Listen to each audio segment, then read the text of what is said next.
laundering and corruption.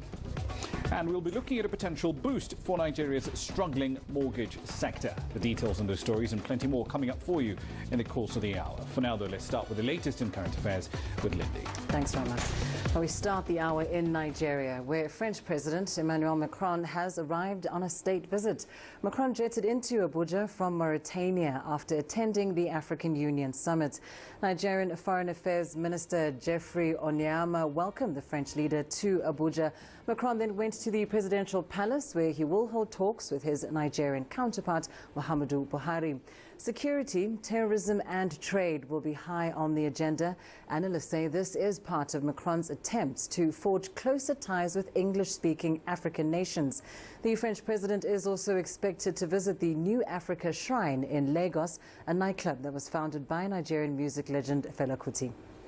Well, indeed, Macron has just come from the African Union summit in Mauritania, and their leaders agreed to coordinate efforts against militants in the Sahel region. The Nouakchott summit was, though, overshadowed by a string of attacks in Mali and Niger. 5 separate attacks in Mali and neighboring Niger have exposed regional security failings, according to Mauritanian president. At least 25 people have been killed since Friday. The G5 force, formed to tackle security challenges in the Sahel region, faces funding problems and lack of equipment. Meeting the leaders of the 5-nation African Anti-Terror Unit, French President Emmanuel Macron pledged more support. I'd like to repeat here that it's African citizens who are affected by terrorists every time. And I also reiterate the full and entire commitment of France, and in particular our military, to Operation Barkhane in support of the fight against terrorism. En soutien dans cette lutte contre le terrorisme. The G5 Sahel force aims to have a total of 5,000 troops from 5 nations, including Burkina Faso, Chad, Mali, Mauritania and Niger. Meanwhile, the African Union has endorsed Rwandan Foreign Minister Louis Mushikwabo to head the International Organization of Land Francophonie. This is despite her country's decision to prioritize English as an official language a decade ago. The OIF comprises 84 states and observers. Chom Hono, CGTN. Well, let's get you more now on the French president's visit to Nigeria. We're joined by our correspondent Phil Ihaza in Abuja. Phil, of course, France, a former colonial power in Francophone Africa, and now we're seeing France making inroads with Anglophone countries in West Africa. What's the catch here?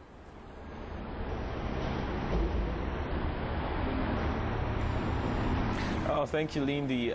Well, you know, since assuming power, France's president, Emmanuel Macron, has definitely been making inroads in Francophone countries. But, you know, he also has started making inroads in countries like Ghana. He visited last year.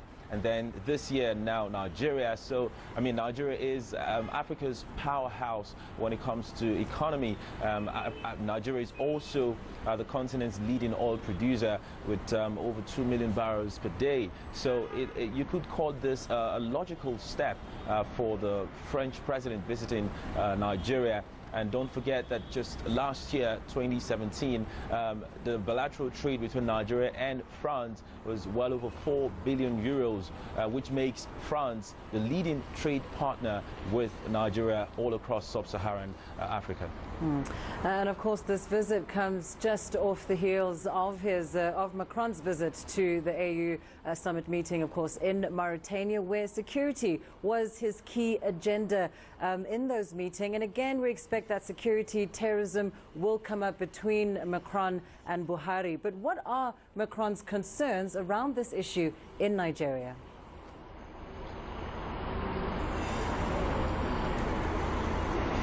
Well, 9 years of violence in the remote northeastern part of the country has definitely spread to some of these Francophone colonies like Cameroon, Niger and the wider Lake Chad. which is something that Macron will be tending to focus on. Nigeria's military presence as well in these regions, they have a joint task force with the French colonies or the French-speaking countries, but the militant group has continued to wreak havoc and cause some form of attacks, claiming the lives of at least 20,000 people so far. In addition, French also has a notable and sizable military presence in these regions, but it hasn't stopped all of these attacks. So there's definitely cause for concerns and reason for discussions about security matters between both leaders. And indeed, this is not Macron's first visit to Nigeria, except he wasn't president then. Tell us more about that.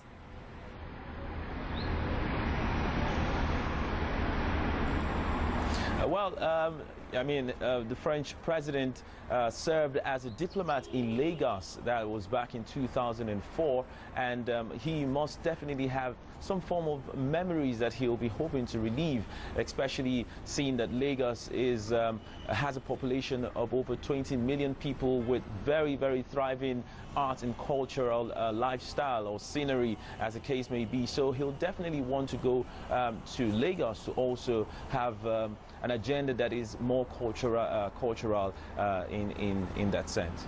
Yes, of course, we understand the Africa Shrine in Lagos is part of his agenda. Thanks very much.